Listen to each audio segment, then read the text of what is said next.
คุณนะเจ้าพระครูพิธานมงคลกิจนะเจ้าครูบาวัดบางเมืองอักษรท่านประธานจะดีในปีนี้คือศักดิ์พงศ์อัญชัยนะเจ้าและคุณประธานคุณธีรพรพึ่งจิตประไทยคุณนิรภัยเพยกำลังประธานผู้ประการของบ้านคณะนะเจ้าแล้วก็ตำนานพระแม่อุมาเทวีนะเจ้าคุณพ่อล่านะจากแม่ของพี่น้องไทยใหญ่และคณะเราคนตลอดทุกหลังคาเรือนตลอดถึงพี่น้องไทยใหญ่นะเจ้าตอนนี้เราจะรับขบวนกฐินของท่าน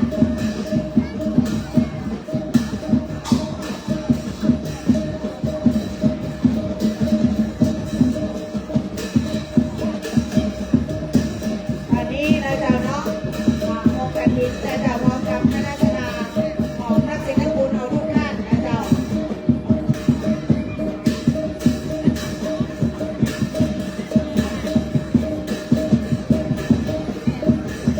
ปีนี้เขาได้รับความเมตตานะเจ้าจากท่านพระครูนะเจ้าพิธานมงคลกิจนะเจ้าได้มาเป็นประธานฝ่ายสงฆ์ที่กับทางวัดมงคลฉลองของเรานะเจ้าขอน้อมถวายการต้อนรับนะเจ้าแล้วก็ยินดีต้อนรับคณะกฐินสักพิธีทุกท่านเลยนะเจ้า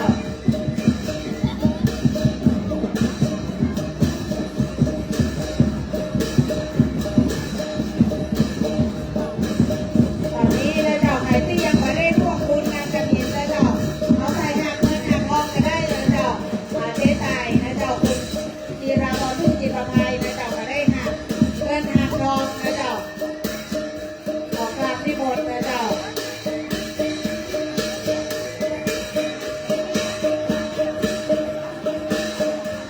ตอนนี้นะเจ้าประธานกฐินนะเจ้านำโดยท่านพระครูพิธานมงคลกิจนะเจ้าแล้วก็คุณ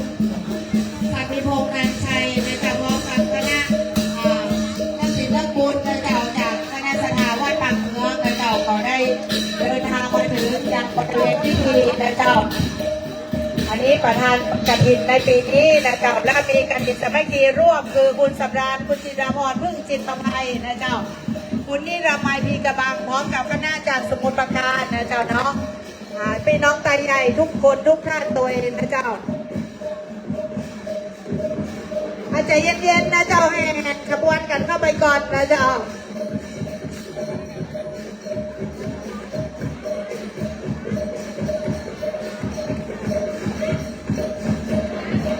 การนำหน้าขบวนกฐินนะเจ้านำโดยผู้ช่วยเพิ่มศักดิ์วางไม้นะเจ้าแล้วก็พ่อกองเมืองใจไม่ได้ยากที่เป็นประธานผู้สูงอายุนะเจ้าให้นำว่าถึงบริเวณวัดเรียบร้อยเพื่อไม่ได้มีการเลือกตั้งในการนำกันในทางนี้นะเจ้า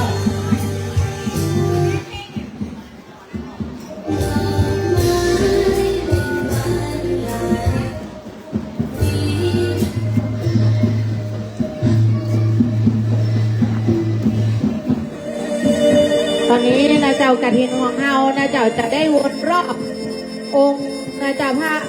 นาคปกนะเจ้าจำนวนเดินไปเลยนะเจ้าคนนำป้ายนะเจ้าดูกันตัวนะเจ้านำป้ายขบวนเดินไปเลยนะเจ้าอันนี้ตามเจ้าภาพกฐินนะเจ้าได้โปรยทานนะเจ้าเพื่อนำตามนะเจ้า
นนี้เป็นภาพที่สวยงามนะจ๊ะเนาะ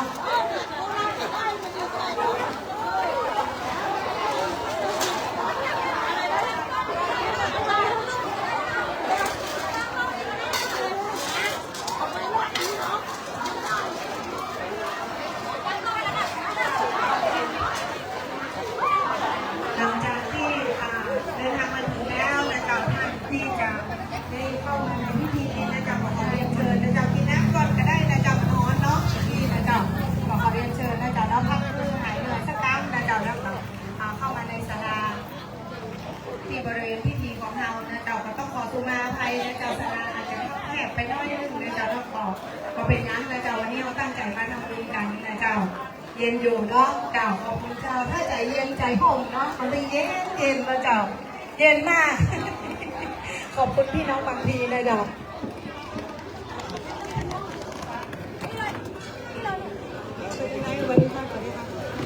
เอาขวดเอาห้อยขวดฮะ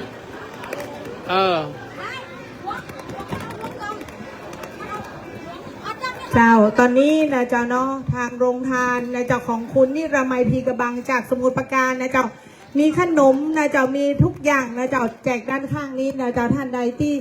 อย่าไปกินขนมจากสมุทรปราการเรียนเชิญนะเจ้าวันนี้ทางคุณนิรมัยพีกระบังก็ได้อยู่ที่ส่วนบุญส่วนกุศลไปยังดวงจิตดวงวิญญาณของคุณแม่ประยูนรอดจริงนะเจ้าขอท่านไปสู่สัพพะภพตัวเองนะเจ้า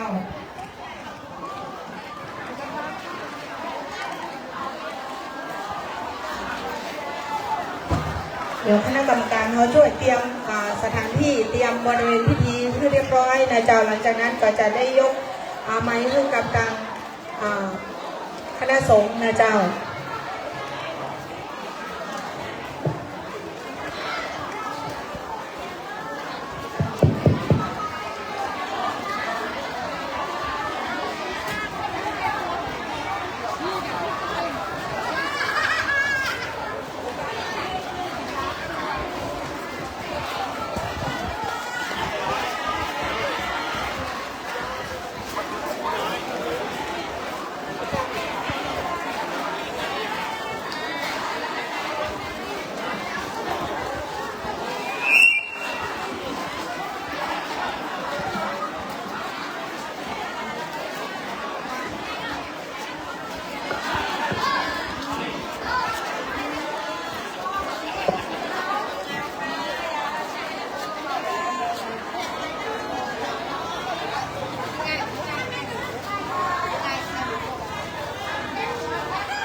ครับก็เดี๋ยวผ้าตายลองเกาะข้ามมาตัวเองนะครับเนาะเดี๋ยวเราจะเฮ้อตังเจ้าภาพเพิ่นได้อุ้มเราไว้พอถึงเวลาประเคน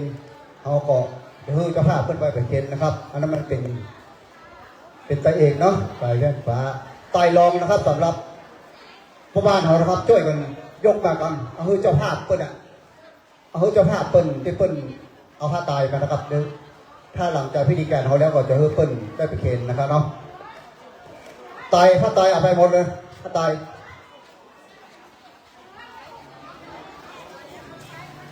เจ้า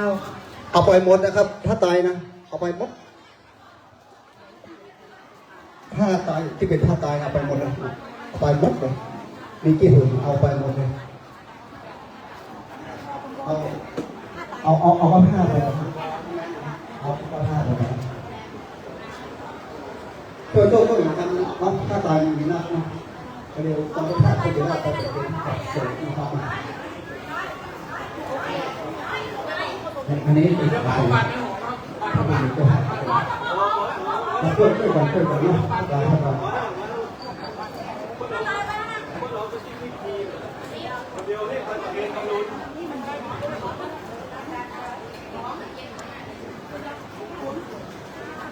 ขอเรียนเชิญนะจ๊ะเนาะคณะสภาเรานะจ๊ะที่สามารถนั่งกับพื้นได้นะจ๊ะนั่งพับเพียบได้นะจ๊ะเรียนเชิญนั่งด้านหน้านะจ๊ะต่อจากท่านพ่อครูนะจ๊ะแล้วก็หลังจากนั้นท่านที่แบบสะดวกจะนั่งกับพื้นได้ก็เชิญนั่งเก้าอี้ได้นะจ๊ะเนาะขอนั่งข้างหน้าให้เด็กก่อนนะจ๊ะเพราะว่าเวลาทำพิธีนะจ๊ะก่อนจะถ่ายภาพออกมาเป็นที่สวยงามนะจ๊ะเราขอเรียนเชิญนะจ๊ะ อุ้มไปก่อนอุ้มไปก่อนไปวัด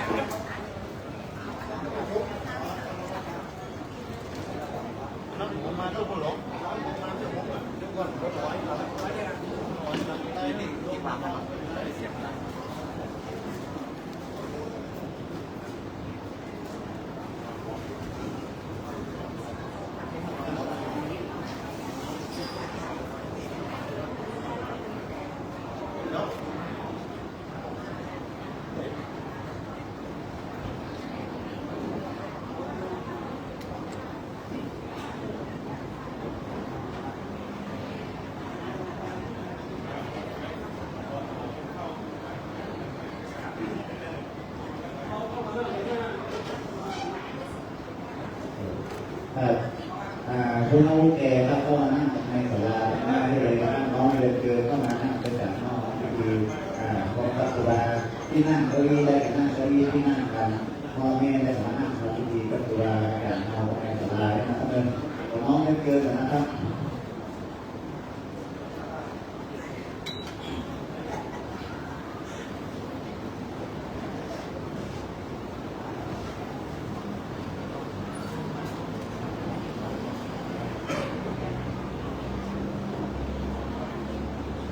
หมู่พี่น้องใจใหญ่กับเข้ามาน้องมานั่งไทยด้วยนะครับเรื่องของน้องในเกินนะครับน้องเกินเข้ามานั่งในศาลาด้วยนะครับ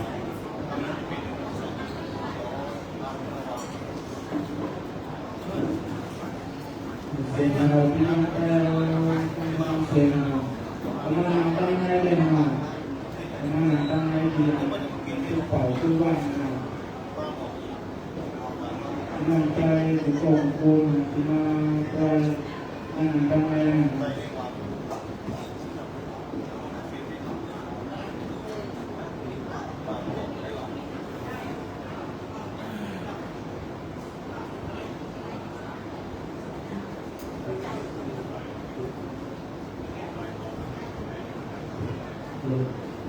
คณะสัตยาที่ร้องไปเนาะ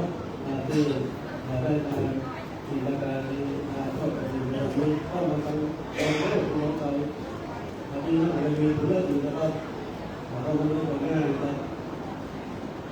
เข้ามาร้องงานของร้องไปที่ร้องเอาเข้ามาเอาเข้ามาร้องของเราครับเอาเข้ามาร้องด้วย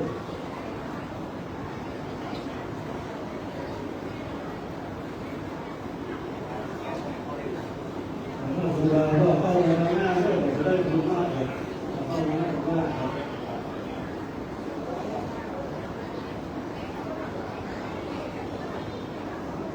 ท่านผมไม่ทราบนะครับอันนี้คุณใหญ่อันนี้คุณใหญ่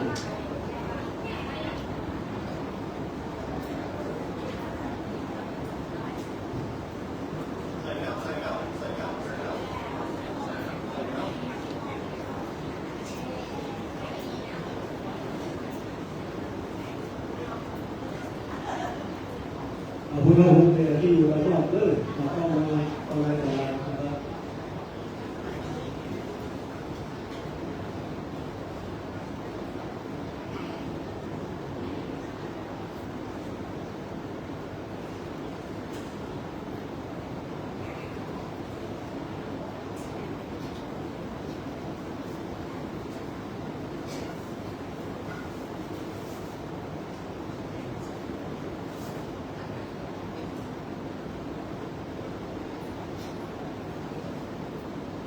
วันนี้ก็เป็นวันดีเนาะเป็นวันอาทิตย์ที่2 เดือนตุลาคมวันนี้ท่านพระครูพิธาโมโหสิครูบาท่านครูบาท่านตั้งหัวนะครับวันนี้คือผู้ทำหน้าที่ในการรับประทานเราก็ปฏิบัติต่อผู้อาวุโสงานผู้ศิลปะผู้ศิลปะผู้ปฏิบัติงานไทยโดยที่เราที่เราทุกคนเราได้ทำเพื่อประกาศทำการทำงานประกาศนะครับพร้อมทั้งคณะประธานคณะตั้งล้อและคณะประธานที่เราไปทุกคนทำดีสุดยอดทุกคนนะครับ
น้อมกราบไหว้วันตาไหว้สาองค์สมเด็จพระสัมมาสัมพุทธเจ้าทุกองค์ทุกองค์อันหาปัญนาตั้งไว้เหนือแท่นแก้วปฏิสถานยังวัดพงมงคลท่าล้ออำเภอใบหลอดจังหวัดเชียงใหม่ทั้งที่นี่ตลอดไปถึงขอถวายความเคารพพระมหาเถระผู้เถระเจ้าทุกตนทุกองค์ที่ได้มาเป็นโปรดเมตตาได้มาโปรดพระศรัทธาทั้งหลายในวันตาผ้ากฐินตาของวัดพงมงคลท่าล้อทั้งที่นี่ขอเจริญพรกับคณะศรัทธาทั้งหลายอันใหม่มีบุญโยมสถิตพงษ์นันชัยอันเดินทางมาจากกรุงเทพมหานครก็ดีตลอดไปถึงหลวงพ่อสัตุวันโยมแกนพันธ์ประพันธ์โยมนิรมัยดีกับมันจากสมุทรปราการโยมสัตลาโยมธีรพรพึ่งจิตภัยบริษัทไทยสารเชียงใหม่จำกัดตลอดไปถึงคณะศรัทธาวัดโพคงโคซ่าล้อสตินีทุกหลังมองหลังเรือนคณะศรัทธาวัดปากเมืองทุกท่านทุกคนตลอดไปถึงคณะศรัทธาที่น้องไตเอาผู้พ่อผู้คนในวันนี้เป็นวันดีเป็นวันมงคลเป็นวันที่เราตั้งทั้งหลายจะได้ตามต้อนในท่ากฐินตาตามพระบรมพุทธานุญาตพุทธบัญญัติที่ได้อนุญาตให้แก่บรรดาศรัทธาทั้งหลายได้มีโอกาสภาวนาถวายทานผ้าไตรจีวรเพื่อแก่พระภิกษุสงฆ์ผู้ที่ตามพรรษาพวกใจมากก็เป็นบุญเป็นกุศลกับวัดกับวาเพราะว่าการตายผ้ากฐินตานี้เป็นบุญที่พระสัมมาสัมพุทธเจ้าได้อนุญาตเป็นบุญที่เป็นเพราะว่าบุญพิเศษบุญพิเศษในที่นี้หมายถึงว่าผู้ที่เป็นเจ้าภาพตานั้นย่อมได้งานที่สงส์เป็นต้นว่ามนุษย์สมบัติก็ดีสวรรค์สมบัติก็ดีและพระนิพพานสมบัติก็ดีอันเป็นที่วางใต้ของผู้ที่รู้ตาตลอดไปถึงปฏิฆาภพนั้นเป็นผู้รับก็คือภาพที่ผู้สงฆ์ที่จากพรรษาพวกโทษได้ก็ย่อมได้อานิสงส์คือสองเรื่องเพิ่มไปเพราะฉะนั้นการตามผ้ากฐินนี้จึงเป็นเรื่องสำคัญเป็นบุญอันใหญ่ผู้ทักษาสนิทชนทั้งหลายจึงนิยมถวายตามผ้ากฐินและเป็นการละทานซึ่งกำหนดไว้แค่ครึ่งเดือนหลังจากออกพรรษาถ้าต่างเดือนบ้านเราตั้งแต่เดือนเกียรเป็นจนถึงเดือนที่เป็นระยะเวลาที่เดือนนี้ก็จะมีการตามผ้ากฐินกฐินในที่นี้นี่ก็คือผ้าไตรจีวรทั้งหลายที่น้อมนำถวายเป็นตาแก่พระภิกษุสงฆ์ส่วนเรื่องปัจจัยในพอนี่เป็นบริวารเพื่อเอาบำรุงยังเสนาสนะหลังวรวัตถุวัดวาอารามเพื่อได้มีสภาพที่ดีที่สมบูรณ์เป็นต้นว่าผู้ดีที่หาศาลาทั้งหลายผู้ดีงานเป็นที่ปฏิบัติยังศาสนากิจของพระภิกษุสงฆ์ก็ดีตลอดไปถึงเป็นสถานที่ทำบุญของคณะสัตยาเอาตามทั้งหลายในภาวะปัจจุบันนี้อย่างที่เราท่านทั้งหลายเรียนรู้เนี่ยเราพูดเราภาคก็ออกมาได้ตลอดไปถึงเศรษฐกิจบ้านเมืองก็ดีพ่อก็ดีพ่อเพราะฉะนั้นก็ทำเพื่อความศรัทธาของคนแล้วก็ปล่อยลงไปพ่อแต่เราเจ้าข้าทั้งหลายเป็นผู้รักษาสนิทชน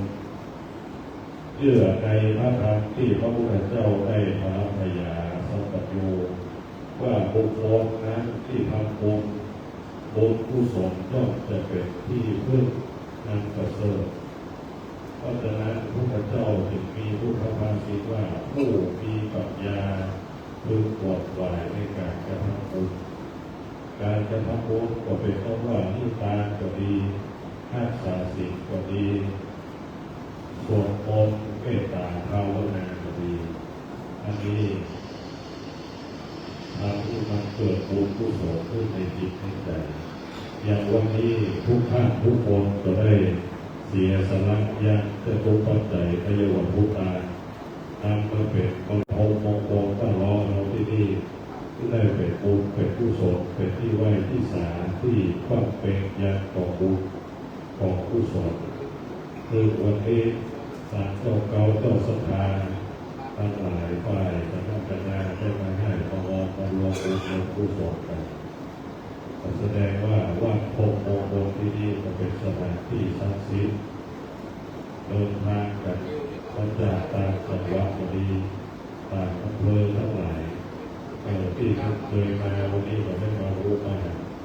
าสร้างความดีธรรมมาเอาบุญเอากุศลแสดงว่าวัดวาลาเขาที่นี่มีความศักดิ์สิทธิ์เพราะฉะนั้นโดยเฉพาะองค์พระบาทาผู้พระปิดปาสาลูกพระพุทธเจ้าตกหลวงองค์นี้โยมสันติพงษ์ในไทยได้เป็นเจ้าเก่าเจ้าสถานที่ได้มาสร้างภาษาไว้ที่เป็นที่ไหวที่สายในองค์พระเดชบุญเดชตาทั้งหลายเป็นผู้พระลูกที่มีพุทธลักษณะส่วนสมพงงานสง่างามหาเอาเป็นความบริสุทธิ์ของตะปูเพราะฉะนั้นวันนี้เขาได้มาดูตามการครองสองหน้าเกี่ยวพระสรีสัมปัตยูพระพุทธเจ้าเป็นพุทธเป็นกุศลที่จะติดใจลงไปทั้งตลาดห้องนั่นก็บอกว่าห้องน้อยก็บอกว่าขอให้ได้มาห้องเพราะว่าคนเรามีโอกาสให้สร้างบุญบุญพื้นหาดป่าพื้นละเขามีโอกาสได้สร้างยังกระถิ่นเนี่ยปีนี้นี่ก็ค้างเลยสัก10 วันนี่ก็จะหมดจะเสี้ยนนะครับการผมได้รอปีหน้ากระถิ่นนาตามีระยะเวลาแค่เดือนเดียวเพราะในวันนี้ก็เป็นวันดีเป็นวันมงคลเราจะได้ตาทอดยังผ้ากระถิ่นนาตาเพราะฉะนั้นในโอกาสนี้ก็เป็นสมัยการอันดีงานที่จะได้เริ่มประกอบพิธีกรรมจะได้จุดเทียนจุดธูปบูชาพระแก้วเจ้ารักษารอไปถึงเทียนมงคลทั้งหลายและจะได้เป่ายังเทวบุตรเทวดาเพื่อจะได้มาพัฒนาอนุโมทนากับเราเจ้าข้าทั้งหลายเพราะฉะนั้นในลำดับแรกของเป็นตาเจริญพรโยมสันติพงษ์นันชัยได้ขึ้นจุดเทียนจุดธูปเทียนนึ่งกู้ทูปสามกองบูชาพระแก้วเจ้าทั้ง3 ประการเชิญพระสัทธาเฮาได้พนมมือสัจจะอธิษฐานกับเจ้าเก่าเจ้าสัทธาเจ้านี่ครับหน้านี่นะครับด้านหน้านี่ครับ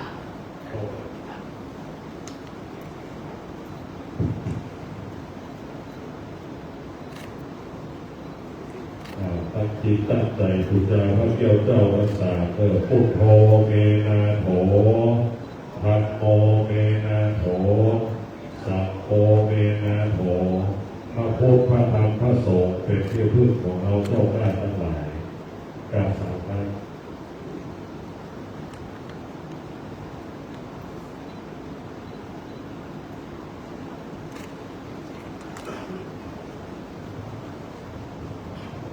เราต่อไปจะได้เป็นการจุดเทียนมหามงคลเล่มที่1เมตตาเจริญพรโยมพ่อสัตสุวรรณโยมแม่พันคำพันพึ่งจุดเทียนมหามงคลเล่มที่1บูชาพระแก้วเจ้าทั้ง3 ประการ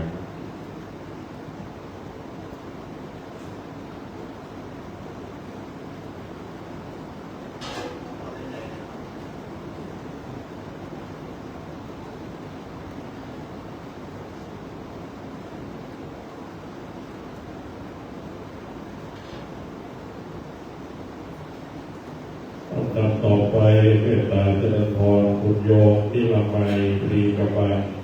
จากสมุทรปราการได้ขึ้นจุดเทียนมหามงคลบูชาพระแก้วเจ้าทั้ง3 ประการ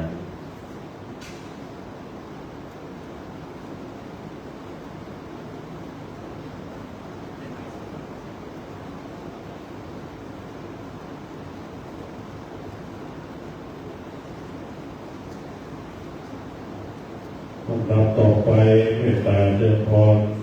คุณโยมสำราญคุณโยมจิรพรพึ่งจิตประภัยบริษัทไทยศาสตร์เจ็ดใหม่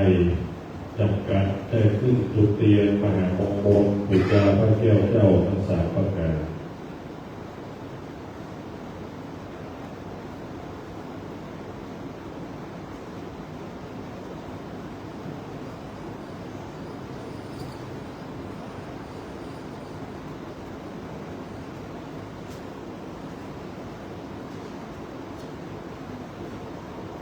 ลำต่อไปเมตตาเจริญพร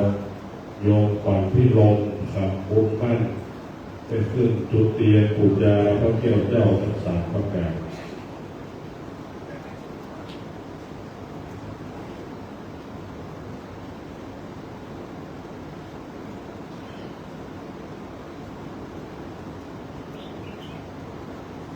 ลำต่อไปเมตตาเจริญพรโยมนาทีธีระวงศ์ไปขึ้นจุดเตียนปุจจาพระแก้วเจ้าทั้งสามประการ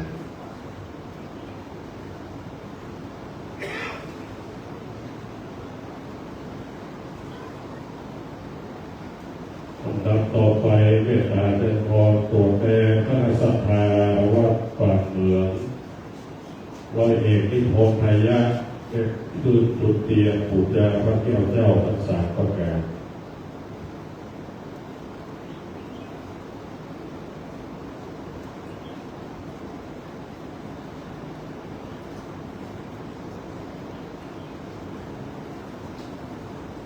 ลำดับต่อไปเมตตาเจริญพรตัวแทนคณะสัทธาวัดโพมงคลใต้ล้อได้ขึ้นจุดเตียนปุจจาพระแก้วเจ้าทั้งสามประการ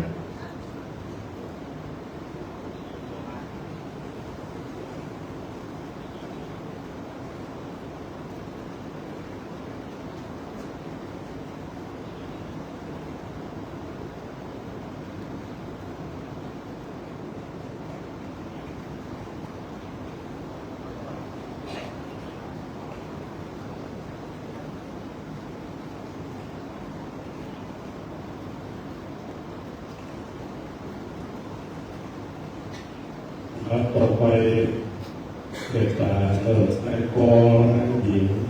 ศรัทธาพี่น้องไตได้เข้ามาเกณฑ์การขอสีเลิก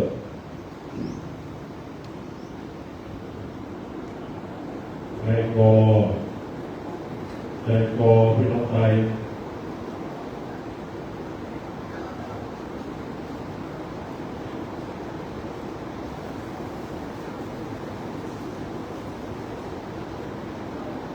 เรียนแบบเขาต่อออกมาเลย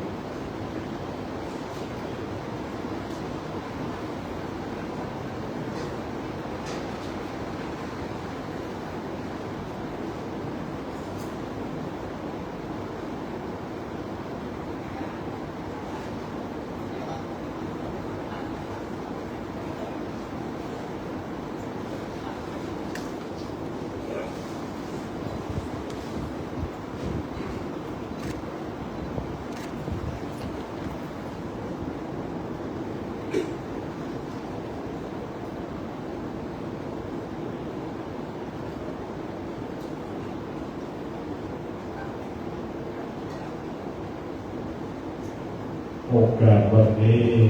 ขอเชิญพระราชทานเราจะได้จิตใหญ่ตั้งหลวงจะได้อย่างน้ำหมายตาผ้ากฐินตาวันนี้พี่น้องศรัทธาทั้งหลายต่างบ้านต่างจองเราไปถึงศรัทธาพี่น้องวัดโพมงคลตั้งรอที่นี่จะได้คือตาในเวลานี้เป็นสมัยการอันดีอันงามเพื่อได้ตั้งจิตตั้งใจน้อมกราบพระแก้วเจ้าพรรษาโดยพร้อมเพรียงกันกราบ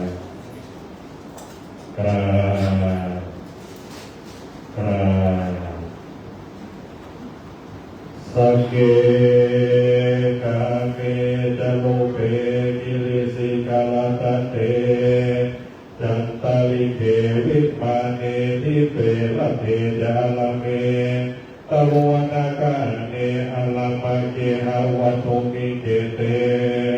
องค์มัทธาตโยจตุโลกปาลลาจายมปลาจายิโตเวสุวรรณลาจ ดาอริยเมตไตโยโพธิสัตตาวกาตโยอริยสาวกาจะพุทธจนากันลายนาจะสัมมาทิฏฐิเดวะพุทเทปัสสนาธัมเมปัสสนาสังเฆปัสสนาพุทเทสกลวาธัมเมสกลวาสังฆสกลวาอิโตนานะโตยาวะปลังปลาลิมัสสมิโสจักวาเลโสเทวตายังมุนิวรวัจนังสาวะโวเปสุนันโตโพโตเทวสังขายโยปังลาปุโตเทวะโวเทวดาดวงโออันตังคอยโยผู้วิมานสุนันโตทุกความเสียงสารผู้ปราตเทวะตัวดาโคนันสายาขันธ์สันดานตนตัวสมณะและมุรสธาทุกโพเทวะโอเทวดาโคนันสายังเกหังเย้าเรือนันสายังแม่น้ำและฝ่ายเมืองตังอาหังและเทียมเมืองทุกขาดาวตเทวะโอเทวดาเจ้าตนนันสายังศาสนาพระสัมปัญโยพระพุทธเจ้าเทวะโอเทวดาเจ้าตนนันสายังพุทธปิปาสาลูกเจ้าองค์เก่าองค์ใหม่องค์ใหญ่องค์น้อยนั่นทะปัญนาตั้งไว้ยังวัดวาเสียงจุติเทวะโอเทวดาเจ้าตนนันสายังวัดพงมงคลต้าวรพระที่นี่เป็นต้นเป็นประธานเทวะโอเทวดาเจ้าตนนันสายังปีเดือนวันยามตนนันสายังพระบรมพระบาทพระธาตุพระเจดีย์ตนนันสายังไม้สลีมหาโพธิโลกาตเทวะโอเทวดาเจ้าตนนันสายังพระธาตุเจ้าปีเกิดตั้ง12นักษัตริย์ไรสีเทวะโอเทวดาเจ้าตนนันสายังพระธาตุเจ้าปีใจเพิ่งโนพระธาตุหลวงสลีจอมทองเมืองจอมทองเชียงใหม่เทวะโอเทวดาเจ้าตนนันสายังพระธาตุเจ้าปีเป้าเพิ่งวัวพระธาตุลำปางหลวงเกาะคาเทวะโอเทวดาเจ้าตนนันสายังพระธาตุเจ้าปีเป้าเพิ่งกระต่ายพระธาตุหลวงแจ้งแห่งเมืองพระธาตุเจ้าปียีเพิ่งเสือพระธาตุหลวงเจ้าแห่งเมืองแป้เทวะโอเทวดาเจ้าตนนันสายังพระธาตุเจ้าปีเป้าเพิ่งกระต่ายพระธาตุหลวงแจ้งแห่งเมืองน่านนันทบุรีเทวะโอเทวดาเจ้าตนนันสายังพระธาตุเจ้าปีสีเพิ่งหน้าพระธาตุวันพระสิงห์เมืองปิงเชียงใหม่เทวะโอเทวดาเจ้าตนนันสายังพระธาตุเจ้าปีไส้เพิ่งหมูน้อยพระธาตุพุทธคยาเมืองอินเดียพระธาตุหลวงวัดเจ็ดยอดโพธารามเชียงใหม่เทวะโอเทวดาเจ้าตนนันสายังพระธาตุเจ้าปีสังฆาเพิ่งมาพระธาตุหลวงประโคมชเวดากองเมืองม่านเทวะโอเทวดาเจ้าตนนันสายังพระธาตุเจ้าปีเมฆเพิ่งแป้พระธาตุหลวงก้อยสุเทพเมืองปิงเชียงใหม่เทวะโอเทวดาเจ้าตนนันสายังพระธาตุเจ้าปีสันเพิ่งวอกพระธาตุพนมเมืองนครพนมเทวะโอเทวดาเจ้าตนนันสายังพระธาตุเจ้าปีเล้าเพิ่งไก่พระธาตุหลวงหาริพุนใจเมืองละพูนเทวะโอเทวดาเจ้าตนนันสายังพระธาตุเจ้าปีเสเพิ่งมาพระธาตุหลวงอินแขวนเมืองม่านพระธาตุหลวงวัดสวนทองอุปารามพระธาตุเกศแก้วจุฬามณีสลีมหาธาตุเทวะโอเทวดาเจ้าตนนันสายังพระธาตุเจ้าปีไก่เพิ่งจากพระธาตุหลวงไปองค์เมืองเชียงรายเทวะโอเทวดาเจ้าทั้งหลายเทวะโอเทวดาเจ้าตนนันสายังวัดป่าเมืองโอมงสารพีเชียงใหม่ท่านที่นั้นก็ได้เสด็จมาประทานอนุโมทนาเทวะโอเทวดาตนนันสายังหงจันฟ้าจตุมหาราช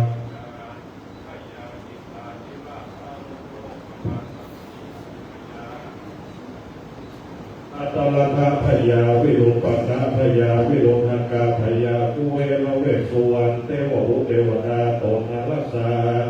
ตาวติสาตนนันสายังพระเกศแก้วจุฬามณี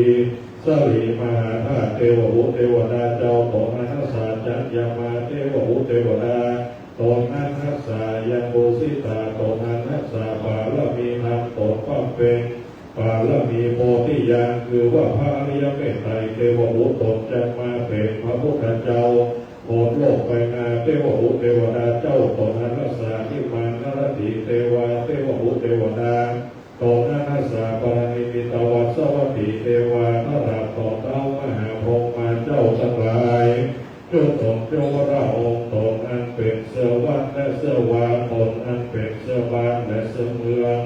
ตนอนาสายังสยามประเทศเขตเมืองไทยพระสยามเทวาธิราชพระลักษณ์เมืองพระเสื้อเมืองพระทรงเมืองพระการใจศรีเจ้าพ่อหอกองเจ้าพ่อเจ็บตะพุกเจ้าพ่อสารพระการเมืองลบบุรีเทวบุตรเทวดาเจ้าตนอนาสายังนาคลางเวียงปิงเชียงใหม่ตั้งแต่อาฮักเก้าเจ้าหลวงคำแดงเจ้านางอินเหลาอาฮักหงขาวอาฮักปูนศรีวิจัยอาฮักเสาอิงตะกิจโลนรับเวียนเชียงใหม่ตนอาฮักษากับเป็นเวียนจันในกับเป็นเวียนจันนอกอาฮักปู่แสนย่าแสนปู่ย่าเจ้านายเทวบุตรเทวดาพญาอินพญาพรหม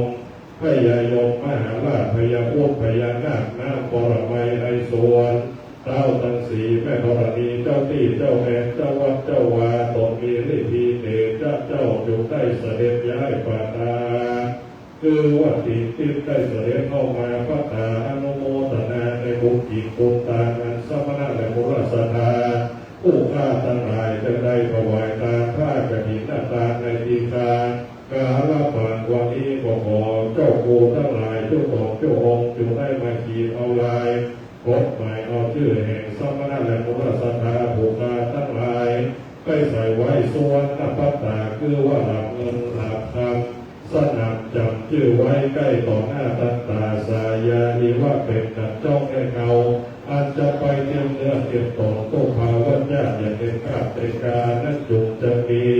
เที่ยงแต่ดีหลีธรรมะสวรรกาโลอายังพระทันตาธรรมะสวรรกาโลอายังพระทันตาธรรมะสวรรกาโลอายังพระทันตาสา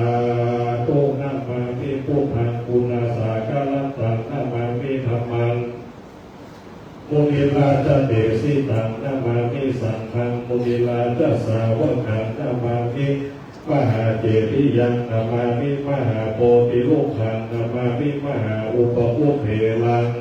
สาธุสาธุสาธุโอกาสะพันเตข้าแต่พระปัจจารัตนาผ่านแผ่วพระแก้วเจ้าตั้งห้าโกฏฐานมีองค์พระสรีสัพพัญโยพระพุทธเจ้าเป็นเก้าเป็นประธานในทีฆากาลวันนี้ก็ให้เป็นวันดีที่ผีอันวิเศษเหตุว่าเป็นวันอาทิตย์ที่26 ตุลาคมพุทธศักราช 2568ได้มาทูตจอดลอดเถิงเป็นวันจะได้ตามต้อผ้ากฐินตาของวัดพงมงคลต้าล้ออำเภอดอยหล่อจังหวัดเชียงใหม่ท่านที่นี้มาทูตจอดลอดเถิงเติมยังสมณะและบุรสธาผู้ค้าตั้งหลายตั้งไปในและไปนอกไปในหมายมีสมณะศรัทธาพระครูพิธานมงคลกิจเจ้าอาวาสวัดป่าเมืองตำบลหัวมุงสารพีเชียงใหม่และพระพิภูสามเณรเจ้าได้มาเป็นต้นเป็นประธานหมายมีท่านเจ้าอาวาสวัดพงมงคลต้าล้อท่านที่นี่จะได้มาเป็นต้นเป็นประธานพร้อมกับพระพิภูสามเณรเจ้าคนแห่งไปนอกมามีคณะศรัทธาโยมศักดิพงษ์นันชัยก็ได้มาเป็นต้นเป็นประธานหมายมีโยมพ่อสังสุวรรณโยมแอมพันธ์พันธ์ก็ได้มาเป็นต้นเป็นประธานหมายมีคณะศรัทธา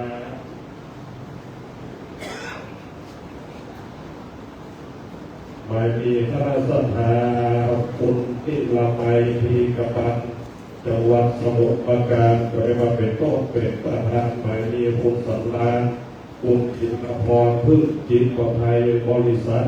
ไทยสารเชียงใหม่จำกัดที่นั้นก็ได้มาเป็นต้นเป็นประธานกำนันคณะศรัทธาวัดมงคลต้าล้อท่านที่นี่พวกหลังหอหลังเมืองก็ได้มาเป็นต้นเป็นประธานหมายมีคณะศรัทธาวัดป่าเมืองหัวมุงสารพีเชียงใหม่ก็ได้มาเป็นต้นเป็นประธานหมายมีคณะศรัทธา พี่น้องไทยเราทั้งหลายผู้ก็ผู้คนไปมาเป็นต้นเป็นประธานจิตได้สนองคงไว้ตกแต่งเป็นห้องน้อมนำมาพี่ทั้งมาทุกบุพามาลาดวงดอกเข้าดอกดอกไม้ได้ลำเตียนมาวางเวียนไว้เหนือฐานปัดเป็น5 โบหาปฐมวิภาเบื้องต้นหัวตีผู้กาทั้งหลายขอน้อมถวายปูจาแล้วจะขอสุมายังองค์พระสรีสัพพัญโยพระพุทธเจ้าตนสัพพะกัปตังพระบรมพระบาทพระธาตุพระเจดีย์กับทั้งไม้สรีมหาโพธิ์ท่านมีหลายโกรธนานาส่วนตุติยาทวดสองขอถวายปูจาร่วมขอสุมาคุณพระวโรกุตรธรรมเจ้าประการ10 กัปตันพระปริยติธรรมอันอุราเลิศแล้วเป็นดวงแก้ว2 ประการหนทางตติยวันทวด3ขอถวายปูจาร่วมขอสุมาคุณพระเรียสังฆเจ้าตั้งแต่พระมหาอัญญาโกตัญญาโคตเกาเอตระดีทลาเบิกสมุติสังฆเจ้าเป็นปริโยสาจตุภวานทศ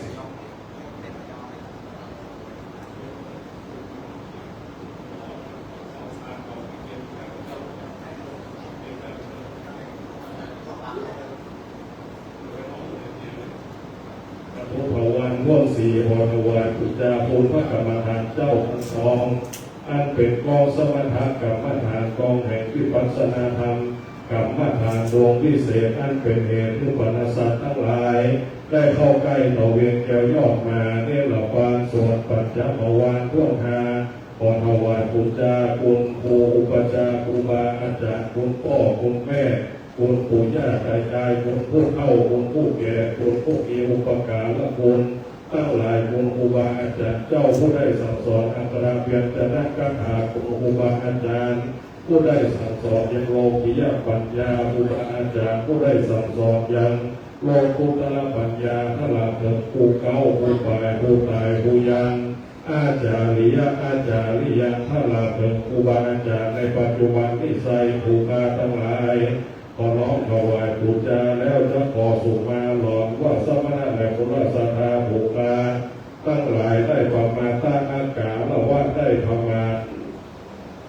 ได้ล่วงเกินพระแก้วเจ้าตั้ง5 ขอทางได้กายกรรมตั้ง3วจีกรรมตั้ง4มโนกรรมตั้ง3สันติจาหากได้ตั้งใจกระทำดังท่านก็ดีอาสันติจาก็ได้ตั้งใจกระทำดังท่านก็ดีไม่ว่าภูกาทั้งหลายได้เข้ามายังโขงแก้ววัดวาอารามศาสนาพระพุทธเจ้าตัดนี้ได้ประมาณตั้งได้ขึ้นที่ต่ำได้ย่ำที่สูงผู้กาทั้งหลายก็กลัวเป็นกรรมเป็นเวรเป็นโทษเป็นเพศเป็นผีแต่ดีจิตจะตัวกันมาสู่มาการละว่าพระแก้วเจ้า5 โกรธหักในทีคาการละวันนี้ขอราธนาพระสรีสัพพัญโยพระพุทธเจ้าตนสัพพะกัปตังพระแก้วเจ้า5 โกรธหักตรงมีมหากรุณามีธรรมเมตตาวายนาปฏิกหารับเอาขันปรมามิสาภูจาแห่งผู้กาตั้งหลายที่แล้วจงได้สมาลาโลกโภเสยังโตสังปมาตะกรรมทั้งหลายจะได้เป็นห้องทันทีวิปากโกอัมโหสิกรรมอย่าได้เป็นบาปอย่าได้เป็นกรรมอย่าได้เป็นนิวรณธรรมกรรมอันแก่กาอันจะห้ามหักหนตางขึ้นสู่จันฟ้าและในระบานเสียแก่สมณะและพระสัทธาภูกาทั้งหลายนั่นจงจะมีเที่ยงแต่ดีลีในดีคาการละวันนี้ก็เป็นวันดีที่ผีอันวิเศษเหตุว่าภูสมณะและพระสัทธาภูกาทั้งหลายจะได้กระทำบุญคือตาผ้ากฐินตาในดีคากาละบางวันนี้จึงได้มาสัจจาสุมาการละว่าพระแก้วเจ้าได้จะกระทำบุญคือตาเป็นบุญเป็นกุศลเป็นสิริมงคลจิตได้มองโลกกันเป็นกฐินสามัคคีในดีคากาละวันนี้ก็มองได้เป็นพลังงานที่ส่งได้มากับจูต่อตัวสมณะและพระสัทธาผู้ฆ่าทั้งหลายก็ได้เรื่องการฆ่ากฐินตานี่แล้วก็ขอได้รับการจับหายเสียอุปตวะกังวลองค์ลายยังมีข้อ13นาม15ข้อ7ข้อให้ข้อให้ข้อหนาวข้อนานาต่างๆเป็นต้นว่าราชภัยโจรภัย บรรลุสัพพายอาบรรลุสัพพายอันยินภัยมุขะภัยปริโยภัยโลกันสารภัยเปียที่ไพยาข้อหายาบุปาทุพีโอมตั้งหลายจุ่มได้ร่ำงับรับหายหมดเสี้ยนออกจากตนออกจากตัวสมณะและมูลศรัทธาบุคคลทั้งหลายที่ได้รับได้หายได้เสี้ยนออกจากวัดวาอารามบ้านจองหอเรืองรอบลายโยยานศรีวิกายแห่งสมณะและมูลศรัทธาผู้ฆ่าทั้งหลายอย่าได้เสกสลอสัพพทุกาสัพพพยาสัพพโลกาสัพพมาลาคือวินาสันโตตั้งแต่มโหตากาลวันนี้ขอพลาที่ส่งบุญอันได้ถวายตามผ้ากฐินทานได้มากำมาตูสมณะและมุขศรัทธาบุคคลทั้งหลายที่ได้อยู่ดีมีสุขที่ได้มีโชคมีใจที่ได้มีโชคใหญ่โชคหลวงที่ได้มีโชคปีโชคเดือนโชควันโชคยามอายุปีอายุเดือนอายุวันอายุยามเจริญไปด้วยชาตาปีชาตาเดือนชาตาวันชาตายามเจริญผู้ที่ก็มือปันมาหาก็มือปันใดขอมือผู้การทั้งหลายดูตั้งจิตดูตั้งไว้ดูตั้งได้และเป็นตาขอให้ได้สำเร็จผลขอให้ได้เป็นเจ้าคนในคนให้ได้เป็นเจ้าเงินเจ้าคำเจ้าแก้วเจ้าแสงเป็นสัพพวยเศรษฐีให้เป็นผู้มีสติมีสินจำมีพยาปัญญาประกอบไปโดยตีฆาปัญญาเจ้าวนาปัญญาวิสารตปัญญาโลกิยปัญญาโลกุตระปัญญาเพื่อได้มาสอนตัวสอนใจไก่จากความมาผู้สอนเวรกรรมเพื่อได้เอาทานเอาศีล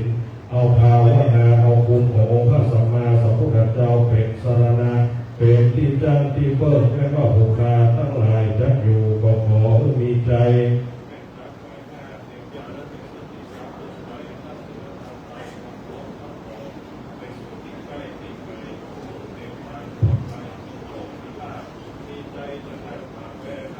สัตว์และหมู่มารของได้มีสลีสีคาอายุมั่นขวัญยืนได้อยู่จิตอยู่ตาได้อยู่กับจูสงปานสืบวัดสืบวาสืบศาสนาพระพุทธเจ้าไม่นอกบุคาทั้งหลายจะขึ้นจิตขึ้นตาขึ้นสร้างหักแปลงบุรณาเสนาสนะถาวรและวัดทุกวัดวาศาสนาพระพุทธเจ้าวัดปากเมืองพระที่นักก็ดีวัดพงมงคลตลอดที่นี่ก็ดีวัดที่ใกล้ก็ดีวัดที่ไกลก็ดีก็ขอบุญจิตบุญตาบุญก็ได้ถวายผ้ากฐินทานเทวบุตรเทวดาถูกได้จับได้นำเอาผู้มีเงินมีคำทั้งหลายเศรษฐีทั้งหลายข้าบดีทั้งหลายได้มาอุปถัมภ์กับดูสมณะและมุขศรัทธาผู้ข้าทั้งหลายจะขึ้นจิตขึ้นตาขึ้นสร้างห้างแปลงอันใดก็ขอให้สำเร็จง่ายๆตั้งอกตั้งใจมุขศรัทธาได้มาร่วมบุญร่วมจิตร่วมตาได้มาให้มาหอมแม่จะพาธนาเอายังโลกิยสมบัติโลกุตระสมบัติพาธนาเอายังมนุษย์สมบัติสวรรค์สมบัติและพระนิพพานสมบัติพาธนาเอายังสุขทั้งสามประการอันมีสุขในมนุษย์โลกเมืองพรหมสุขในเมืองบนสวรรค์และจันทร์ฟ้าสุขวังกำนาอันมีในเวียงแก้วมหาเทวปานก็ขอให้ทรงเจ้าทั้งสามประการจุดได้มาบังเกิดกับจิตกับใจกับตนกับตัวสมณะและมุขศรัทธาผู้ฆ่าทั้งหลายนั่นจุดจะมีเที่ยงแท้ที่หลีของได้เป็นบุญกุศลได้มากำตัวยังตนยังตัวได้ดูตั้งป้องเป็นยังของบุญของกุศลบารมีธรรมทั้งหลายไม่ว่าพลานาที่ทรงผู้ฆ่าทั้งหลายป้องเป็นดีแล้วกล้าแก่ของได้เป็นพระใจถึงแก่พระนิพพานไม่ว่าบุญสงพานแค่ผู้ฆ่าทั้งหลายยังไปกล้าไปแก่ไปถึงแต่เนรพานยังจะลงมาตายเกิดเอากับเดินในโลกวัฏสงสารหลายชาติของผู้ฆ่าทั้งหลายอย่าได้ทำมาพ่อแม่ครูบาอาจารย์อย่าได้ทำมาพระแก้วเจ้าทั้งสามประการของได้มาพบปะยังพ่อดีและแม่ดีได้มาพบปะยังครูบาอาจารย์ดีได้มาพบปะยังกัลยาณมิตรดีได้มาเกิดในภูมิประเทศอันดีอันที่มีพระวาศาสนาพระพุทธเจ้าหายผู้ฆ่าทั้งหลายก็อย่าได้บอกอย่าได้ฟ้าอย่าได้ฟ้าจะได้หายยังบ้านเมืองศาสนาการปลูกรุ่งเรืองหูแห่งผู้ฆ่าทั้งหลาย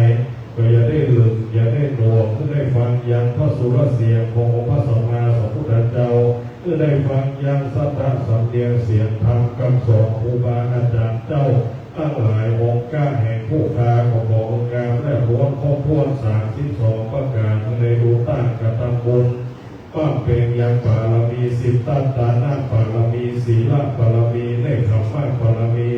ปัญญาบารมีวิริยะบารมีขันติบารมีสัจจะบารมีอธิษฐานบารมีเมตตาบารมีอุเบกขาบารมีทัสสะบารมี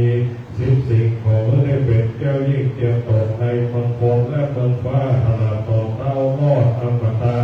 นั่งกำลังเวียนแก้วมหาเทพบาลของสงกรรมสัจจะผาธนาอย่าได้กล้าได้กาท่านจุจะมี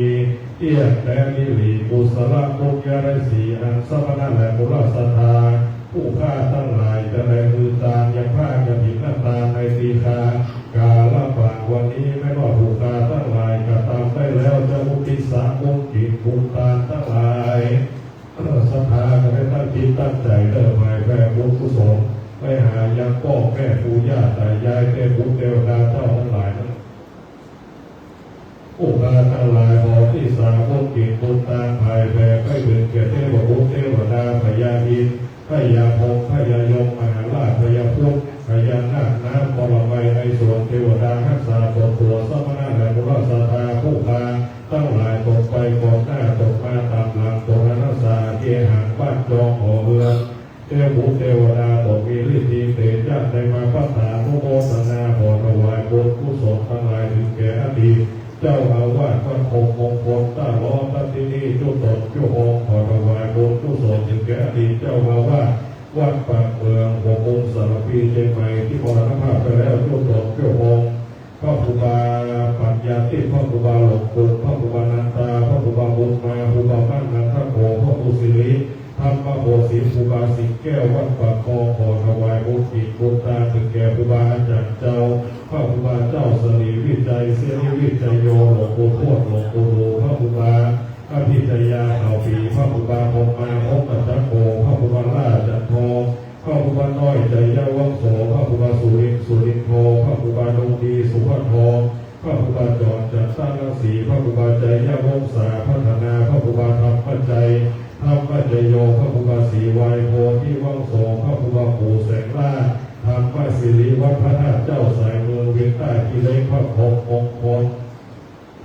หลวงปู่ทองวัฒนาเจ้าสีจอมทองหลวงปู่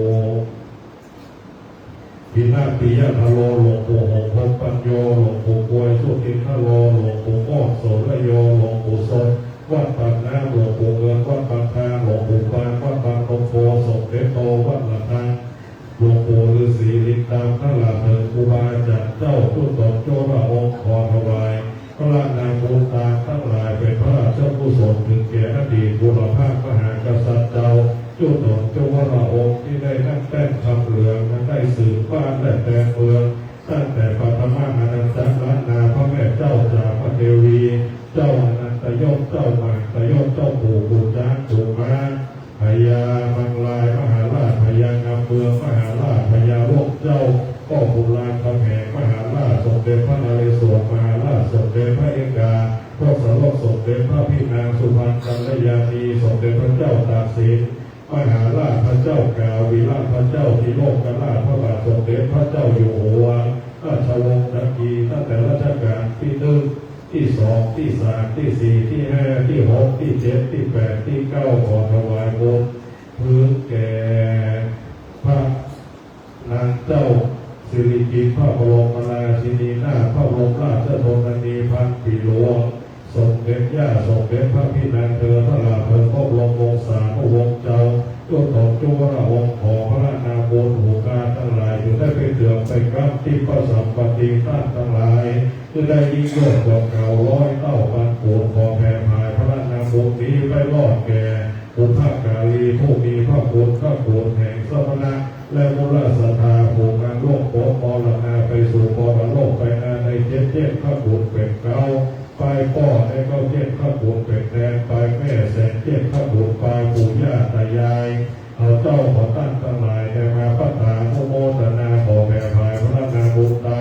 ไปถึงแก่พญานพพระพ่อพญาอัฏฐาป่าพระพ่อเจ้าตั้งแต่นั้นเดียวพันแวดไปมาในปอต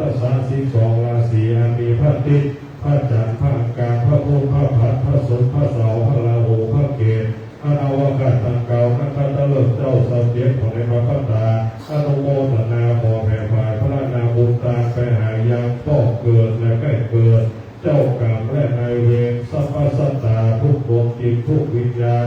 สัตว์นรกผีนรกเปรตวิสัยเปรตทั้งหลายอสุรกายทั้งหลายสัตว์เดรัจฉานทั้งหลาย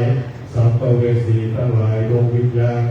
การที่ฮ้อนกว่าได้นาที่ยากว่าได้ผิดดวงวิญญาณของวิญญาณตั้งโลกตั้งน้ำตั้งอากาศจะได้มาปัตตาอนุโมทนาห้ามเอาสมบูรณ์การในทีฆาการละฝากวันนี้ท่านใดมีโต๊ะของวกกุ๊กท่านใดมีสุขก็ขอได้สุขยิ่งขึ้นไปทุกสงการสัจจะแห่งผู้คาทั้งหลายนั่นจงจะมีเที่ยงแท้ที่หลีด้วยดังผู้คาจะฝ่ายสุมากาลวะเป็นมกถาภาษาบาลีวาสาตุสาตุอิตังโนอาคิมัทุมุภาลาจาปุจจาสัจจากาลวะโจติตานังสัมมาสัมพุทธัสสะธรรมัสสะสังฆัสสะมหาทิฏฐาโตปาตาเจติยันมหาโพธิรูปังสักกัจจันเตมาตุเจมาตุติยัมปีนิตังโนอาคิมัทุมุภาลาจาปุจจาสัจจากาลวะโจติตานังสัมมาสัมพุทธัสสะธรรมัสสะสังฆัสสะมหาทิฏฐาโตปาตาเจติยันมหาโพธิรูปังสักกัจจันเตมาตุเจมาตาติยัมปีนิตังโนอาคิมัทุมุภาลาจาปุจจาสัจจา